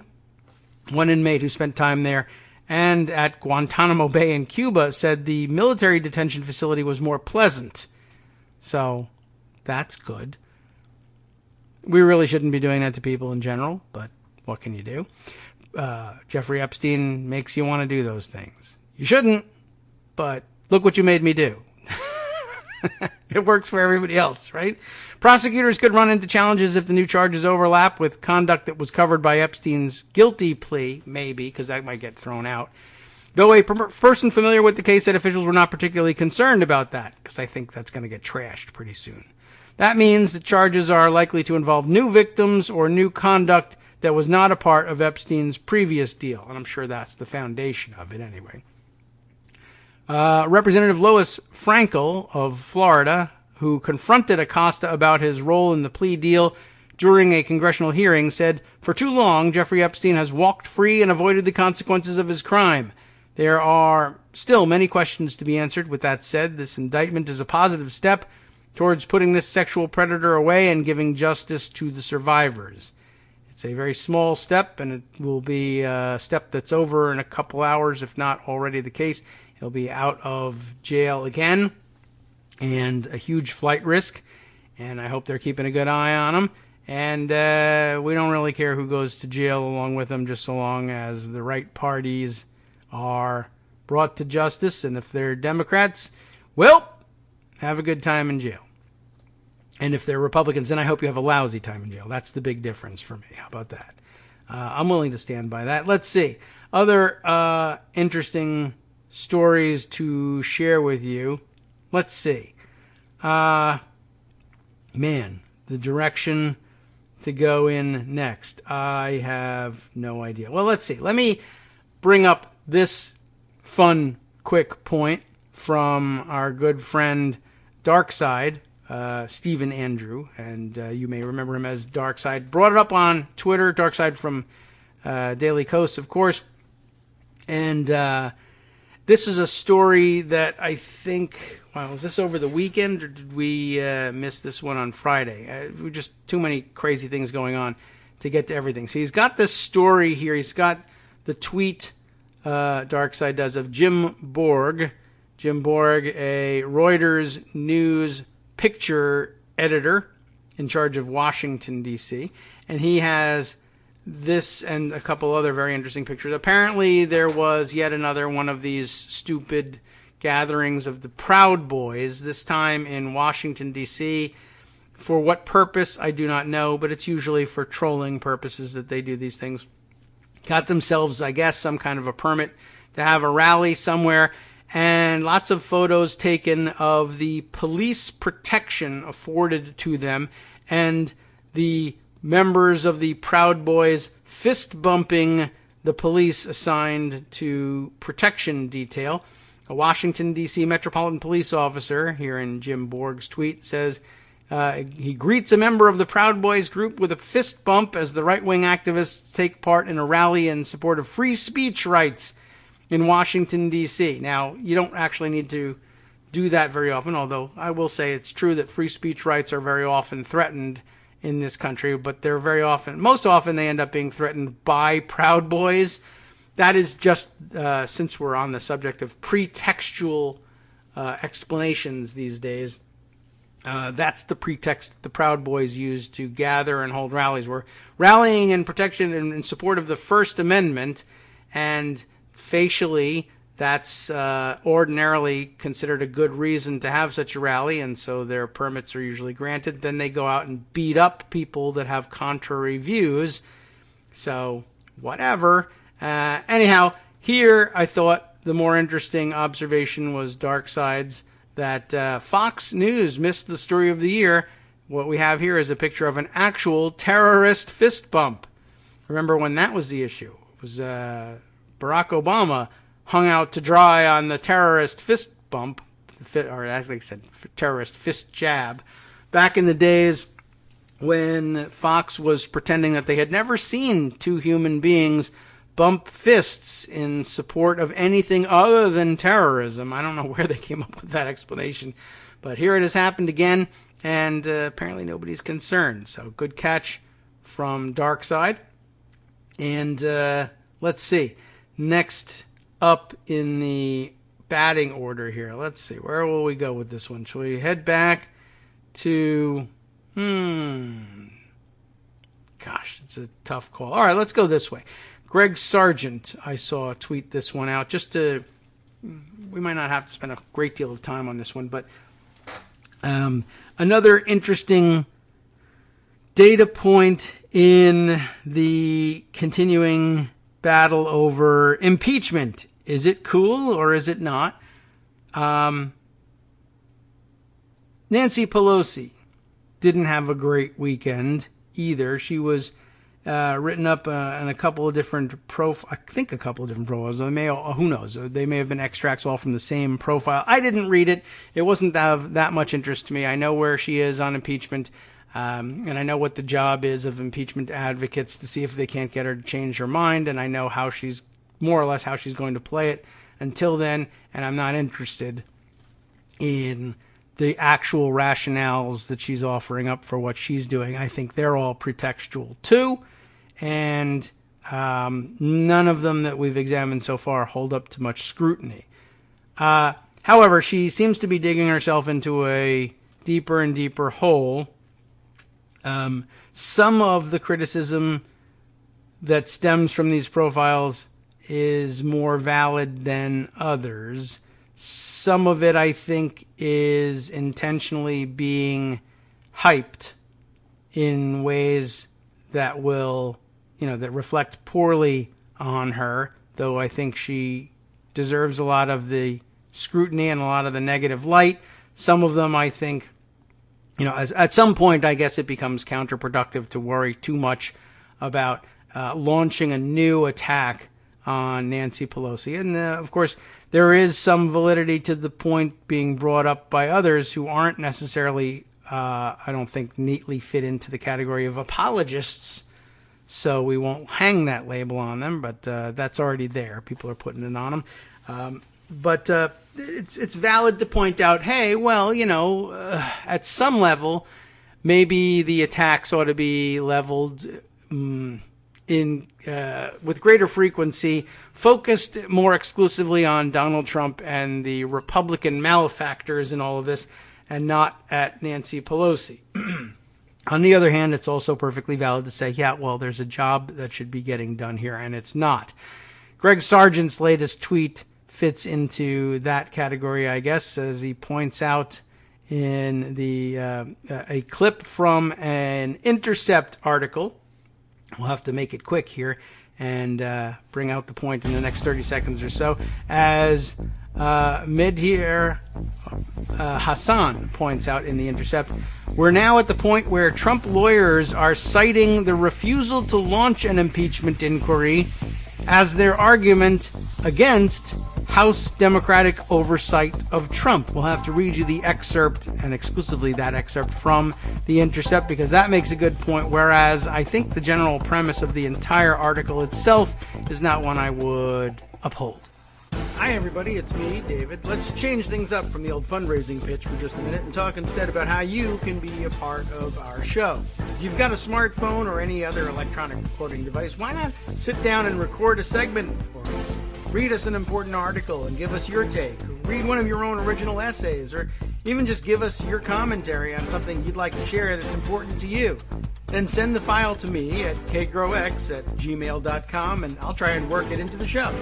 Short segments, a few minutes in length, are easiest to fit in. And of course, I can't always guarantee that I'll be able to play everything, but if you've ever shouted at your radio or TV about something you wish was being covered, here's your chance to change that. Make the show your own. Send your submissions to me at kagrox@gmail.com.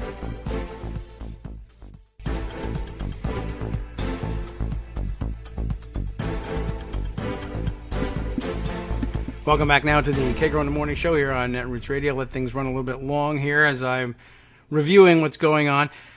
Here's the excerpt, just to return to what Greg Sargent, the Greg Sargent tweet that I had included just before the break. As Medhir Hassan in The Intercept points out, we're now at the point where Trump's lawyers are citing the refusal to launch an impeachment inquiry as their argument against House Democratic oversight of Trump. The clip is as follows. On June 10th, in an appeal to the U.S. Court of Appeals for the District of Columbia Circuit, remember that super important, basically second-ranking court in the United States, Trump's lawyers contested the claim that the House's impeachment power could justify subpoenaing the president's financial records. Remember which ones these are. Let's see. By the way, let's see. I won't be able to click on it from here. I'll have to go to the story to do it. Just to clarify what case we're talking about.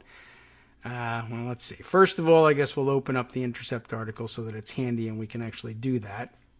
But let's see. I guess for my own purposes, I actually need to find that. Now, how long is this article, and how long will it take me to find out which case this is, and is it really worth it? The financial records, is this the Mazars case, or is this the Deutsche Bank case, or... I guess it doesn't really matter as long as we know which type of case we're talking about. So we'll look at this excerpt again. On June 10th in the D.C. Circuit, Trump's lawyers contested the claim that the House's impeachment power could justify subpoenaing the president's financial records, while gleefully pointing out to the judge that impeachment is not even on the table. They wrote in their brief, and that's linked, and that's how we'll see which brief it is. But before we even get into what was in the brief, remember, this is something I've been talking about, Armando's been talking about, the idea that if there were an impeachment inquiry out there, you could argue in court that it helps defeat the various privileges and other claims that the Trump administration and the Trump White House is making for keeping the records sought secret. Sometimes it's Rule 6E grand jury information. That's not the case here. But that in this case, we're talking about financial records that they probably could get anyway. It's not the tax records. That one they should be able to win even without resort to this. But I guess this would then be either Deutsche Bank or Mazars' case. But the idea being that the claim on this information by the House oversight committees in question, and I'm not certain whether, it depends on which case it is. Is it the oversight committee's request? Almost certainly one of theirs, or the Judiciary Committee. But that congressional committees would have greater access to otherwise perhaps confidential information because of the nature of the inquiry they were conducting. That's a theory. They might not need to depend on that theory, but that would almost certainly bolster their case if there really was an impeachment inquiry underway. So we'll leave it at that before diving into what they write in their brief. And here is the quote from the brief. Speaker Pelosi has steadfastly denied that the House's investigations are in any way related to impeachment. In March, she unequivocally told the Washington Post, "I'm not for impeachment." Not that that matters, quite honestly. I guess it really matters more what the committee thinks it's doing than what the speaker wishes they were doing. But, which side will the court look at if they look at anything at all? They may just say it doesn't matter. The committees can have this information regardless of whether there's an impeachment inquiry. Or they could stick by something different and say, yeah, you got to actually have one underway. Who knows? Depends on the panel, I guess. Speaker Pelosi has steadfastly denied all of this. In March, she unequivocally told the Washington Post, "I'm not for impeachment." In late May, the speaker reiterated that any suggestion that Democrats are planning to pursue impeachment simply isn't the truth. After she received the district court's ruling in this case, the speaker boasted that the committee had prevailed despite the fact that the House Democratic Caucus is not on a path to impeachment. Just 4 days ago, the speaker again told senior Democratic leaders that she isn't open to the idea of impeachment, and Chairman Cummings sided with Pelosi. That's the quote from the brief. Back to the Intercept article's analysis of it. He says, is it not a source of shame for rank-and-file Democrats, whether on the left or in the, quote, center, that Trump's lawyers are citing Pelosi's refusal to impeach him as their defense in court, as their justification for ignoring congressional subpoenas? It's embarrassing to a certain extent. However, if the court were to say, none of that actually matters and you can have the information anyway, then I guess, no, it's actually not. This is why I think the approach of the article itself here, the Intercept article, and it shouldn't surprise you, this is in the Intercept and they tend to do things this way. It's unnecessarily harsh on Nancy Pelosi, who may in the end up having nothing whatsoever to do with the way this case gets decided. But because it's now a fun and popular thing to do to beat up on Nancy Pelosi over this, some of which is deserved and some of which is unnecessary, the article goes forward. So the article itself, the main thrust of it, I guess let's see if the headline really sums it up. Nancy Pelosi has chosen her war, and it's with her own party's future, says our author Mehdi Hassan.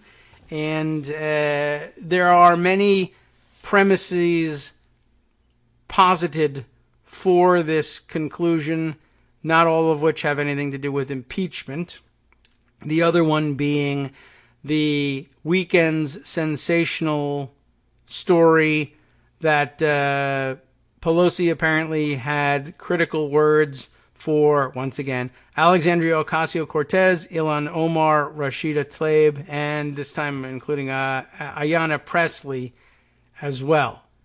It didn't look good. I don't know whether the quote has better context elsewhere in the various articles that used it, and it doesn't really matter to me whether or not it does or not, because it doesn't matter now because I haven't read those articles. I didn't read those articles because I wasn't interested in any more about that subject, and none of the four individually or collectively need my help at this point in defending themselves. They're getting pretty good at it, and they never needed my help.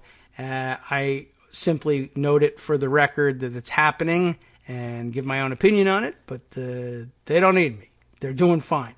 And as others pointed out, always wise to take it with a grain of salt when these flames are being fanned by Maureen Dowd. That's an important point in all of this.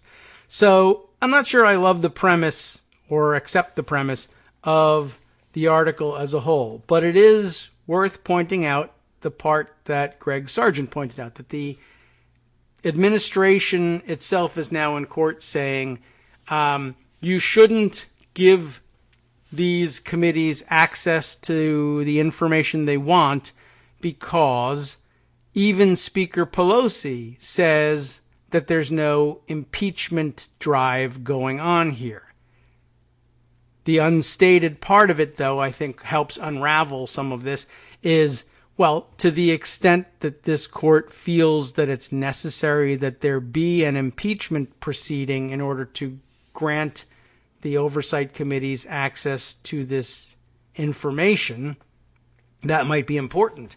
However, if the existence of an impeachment inquiry, or even the threat of an impeachment inquiry, isn't actually important in deciding whether or not, at least in the Mazars case and the Deutsche Bank case, that the oversight committees ought to have access to this material, then the government's or the Trump White House's position in this case isn't of any interest and is defeated. And coincidentally, Nancy Pelosi would end up being absolutely right about the necessity for an impeachment inquiry with respect at least to this evidentiary question in this case. So, there's levels to it and nuance to it, which is kind of why I'm not terribly excited about reading the entirety of the Intercept piece, much less Maureen Dowd's piece, and I don't know that they really have all that much to do with one another. But let me see if I can scroll down to this section that Greg Sargent excerpted so that I can find the link to the case in the brief. Here we are. Trump's, that's interesting. So now they're talking about Trump's tax returns in the paragraph before it here. We have a three-part argument being made here. The first being that Maureen Dowd says that Nancy Pelosi said nasty things about those 4 freshman congresswomen, and that's basis for serious concern. Second, the crisis at the border. This is, I don't even know. I mean, this is basically a generalized collection of complaints about Nancy Pelosi, which, though each may be valid, I don't know that they really build on one another, except, cumulative anger at Nancy Pelosi. Does that mean anything? Second, the crisis at the border. And then the next sentence reads, one of the reasons Pelosi cited for not being familiar with the E. Jean Carroll story was that she was busy worrying about children not being in their mother's arms. Yet on the same day, Pelosi capitulated to Republicans and Democratic moderates, dropping her insistence on stronger protection for migrant children.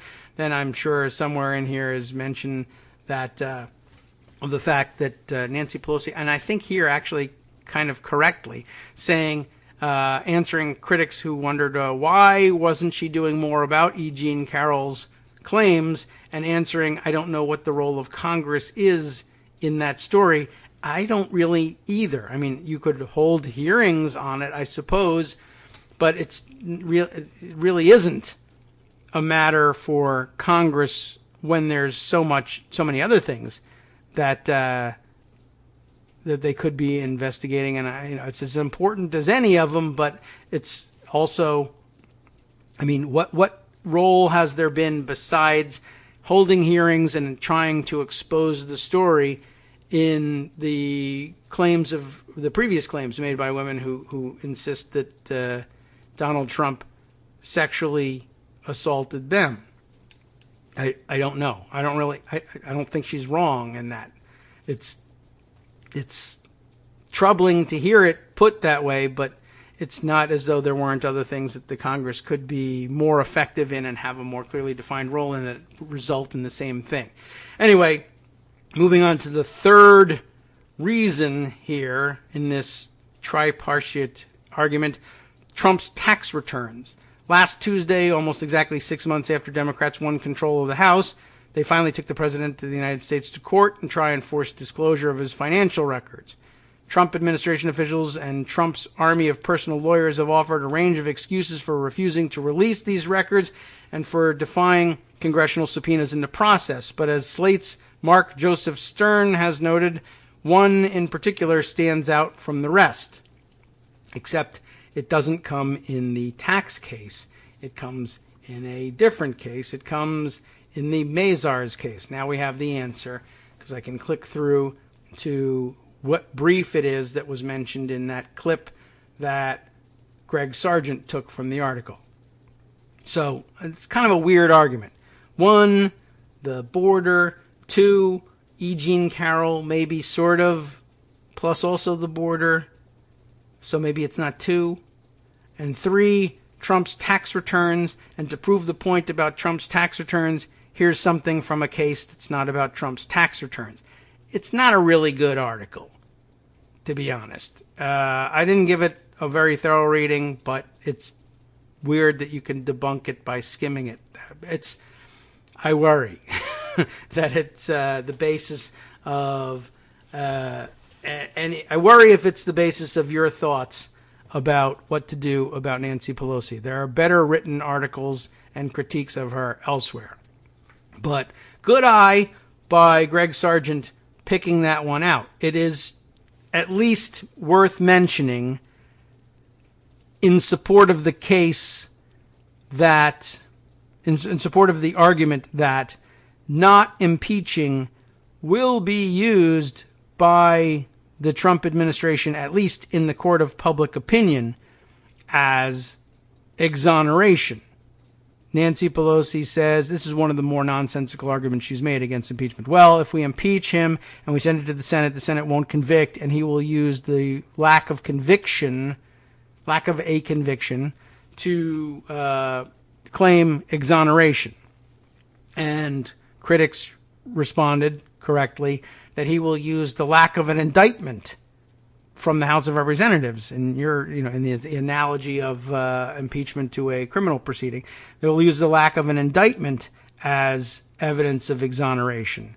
And I don't know that she ever disputed that claim, but to the extent that she did or should be expected to, this would be an answer. Yes, they're already doing so. However, they are doing so in not the court of public opinion, but an actual federal court where it won't work. So I'm not sure that she comes away with the, ding on her record that we'd like to imagine. Because if the court sides with the committees, she's just going to say, see, I was right. And she will have been. So there's that. At least well worth considering. Let's see. Next up, and we are closing in on the end of the show here. Let me take a look at this one, because this is another interesting development as well. And I'll borrow from the Telegraph from the UK on this one. My original grab was from the Daily Mail, and we've heard a number of times that if you can avoid it, do avoid using the Daily Mail as your source. So here, the Telegraph has the story of the diplomatic cables that were leaked somehow. And that's a major breach in protocol. And it's got weird and interesting implications for the formation of the new government in Great Britain and for Brexit and just for our own government as well, because, of course, it's cables full of memos from the ambassador to the United States back home, to the folks back home in Britain, saying Donald Trump is a horrific mess and an incompetent, and it's never going to get better. Formal investigation now launched by the Foreign Office into leaked incompetent Trump memos is the headline from the Telegraph. Greg Wilford and Katie O'Neill, the authors. A formal investigation is to be launched into leaked memos describing Donald Trump as, quote, uniquely dysfunctional, unquote, and, again I quote, inept. Britain's ambassador to Washington, Sir Kim Darroch, I'm hoping that we get that pronunciation right, Darroch, Darroch, probably not Darroch, right? Well, I thought he got along with the Kims, but maybe only the Korean ones. Sir Kim Darroch is facing calls to be sacked over the disclosure issue. It's interesting because I guess, one, the person who should be sacked is the person who leaked diplomatic cables. I guess you could call for the dismissal of the ambassador if you care about embarrassing the Trump administration. And it's not clear that normal people do care about that, but it is possible that the new British government might. Sir Kim warned that under Mr. Trump, the White House has become uniquely dysfunctional and dogged by internal conflict, according to the Mail on Sunday. That's why, I guess that's why I originally got it from the Mail. They must have come up with the story. And still, I won't do them the courtesy of reading their reporting on it. It's also very difficult to read on the air because they break it up with so much garbage. Anyway, they claim to have seen the leaked memos. Sir Kim also is reported to have said that the U.S. leader could have become indebted to, quote, dodgy Russians during his presidency. That's a new twist on things, too. I think you're probably right. Oh, well, that's unfortunate. Is that all there is in the Telegraph version of this? Or, oh, yes, that's right. The Telegraph keeps its material behind a paywall. So I guess that's going to force me for the time being. I'm sure someone else has written it up better and not behind a paywall, but it might mean that for lack of a better source, I may have to go to the Daily Mail because I did, in fact, put that in pocket. So we're back at the Daily Mail after all. So everyone take your salt pills. Britain's man in the U.S. says Trump is inept. Leaked secret cables, remember they're supposed to be secret, say the president is uniquely dysfunctional and his career could end in disgrace. Britain's ambassador to Washington has described Donald Trump as inept, insecure, and incompetent in a series of explosive memos to Downing Street. Sir Kim Darroch, one of Britain's top diplomats, used secret cables and briefing notes to impugn Trump's character, warning London that the White House was uniquely dysfunctional and that the president's career could end in disgrace. His bombshell comments risk angering the notoriously thin-skinned president and undermining the UK's special relationship with America. Indeed, it could, but a lot of things could end up undermining the special relationship with America, including Trump's own idiocy and inability to dress properly in white tie when visiting the Queen.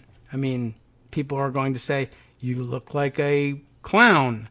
And he's going to say, I blame that on all of Britain, and so therefore, end of the special relationship. In the memos seen by the Mail on Sunday, following an unprecedented leak, Sir Kim, and then here are some bullet points on what Sir Kim did, describes bitter conflicts within the Trump White House, verified by his own sources, as knife fights, warns that Trump could have been indebted to dodgy Russians, claims the president's economic policies could wreck the world trade system, says the scandal-hit presidency could crash and burn and that we could be at the beginning of a downward spiral that leads to disgrace and downfall, and voices fear that Trump could still attack Iran.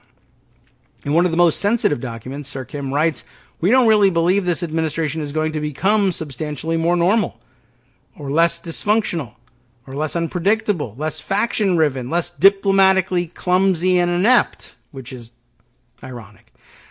He also says that he doesn't think Trump's White House will ever look competent.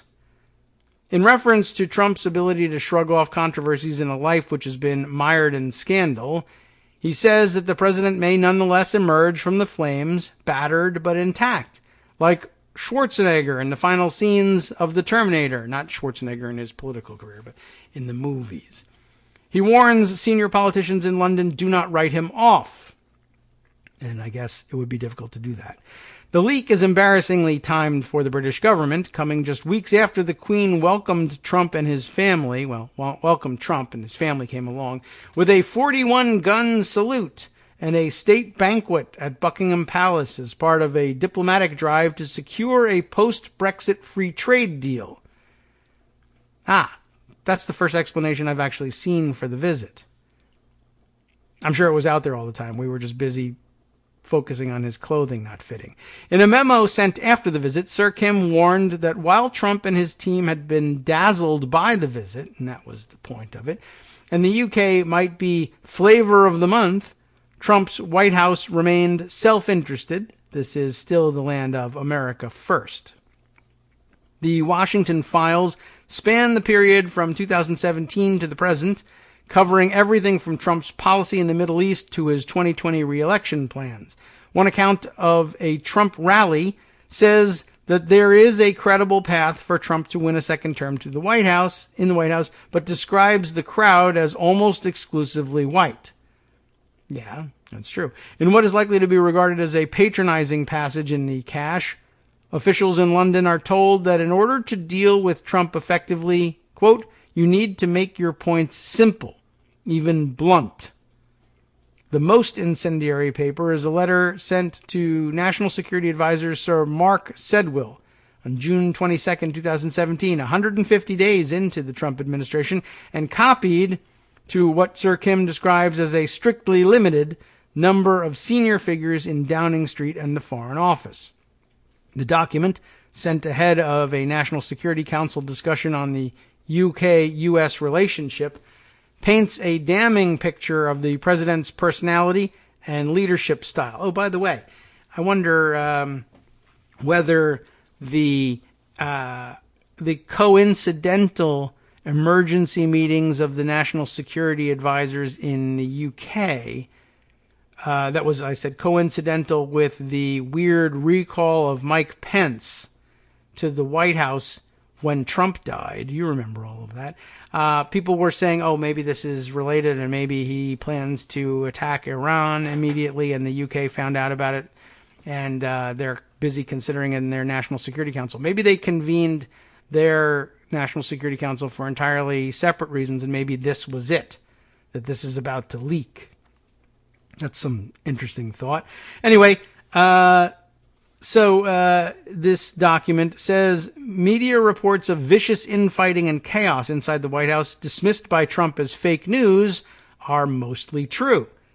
And referring to allegations of collusion between the Trump camp and Russia, since largely disproved, the memo says, the worst cannot be ruled out. And I don't know whether I would agree with the assessment that they've been largely disproved. More on that, perhaps, in the rest of the week as I discuss my further reading into the Mueller report. The cache also includes diplomatic telegrams known as DipTel, like diplomatic intel, get it? In the Foreign Service or Foreign Office jargon, updating Downing Street on political events in the U.S. and providing commentary on Trump's foreign policy decisions. They reveal details of highly sensitive negotiations over efforts to curb Iran's nuclear weapons program, as well as the disarray surrounding the president's handling of recent attacks on oil tankers in the Straits of Hormuz. One memo sent by Sir Kim on June 22nd refers to incoherent, chaotic U.S.-Iran policy, adding, it's unlikely that U.S. policy on Iran is going to become more coherent anytime soon. This is a divided administration. He questioned Trump's recent claim that he aborted a missile strike on Iran because it would have caused a predicted 150 casualties, saying it doesn't stand up. It's more likely that he was never fully on board and that he was worried about how this apparent reversal of his 2016 campaign promises would look come 2020 at the next presidential election. Another memo, sent on June 10th, warns of tensions ahead over Brexit. As we advance our agenda of deepening and strengthening trading agreements, divergences of approach on climate change, media freedoms, and the death penalty may come to the fore. The leak of diplomatic cables is extremely unusual and raised new questions about the morale in the civil service. Good point. There is mounting evidence that Brexit has politicized many mandarins, with officials who privately support Brexit accusing civil service of trying to stop the UK leaving the EU. Another deep state problem, eh? Darroch, who became British ambassador to Washington in 2016, is a former UK permanent representative to the EU and widely regarded as a Europhile. The Foreign Office last night said that the British public would expect our ambassadors to provide ministers with an honest, unvarnished assessment of the politics in their countries. A spokesman added, their views are not necessarily the views of ministers or indeed the government, but we pay them to be candid, just as the U.S. ambassador here will be sending back his reading of Westminster politics and personalities. Of course, we would expect such advice to be handled by the ministers and civil servants in the right way, and it's important that our ambassadors can offer their advice and for it to remain confidential. Our team in Washington have strong relations with the White House and no doubt that these will withstand such mischievous behavior. I actually have my doubts about whether they will withstand that behavior. And then what comes up later in the article is the very good question of who's doing the leaking and what does it mean for the future of the UK right there at home for themselves if the leakers turn out to be major figures in whatever government leads the UK through whatever remains of Brexit. Could it be that Trump allies who are influential now in the UK government are the ones doing this? I don't know. I mean, it's a backward way of doing things. Let me embarrass the president in order to embarrass ourselves into firing our ambassador. From Daily Kos Radio on networksradio.com.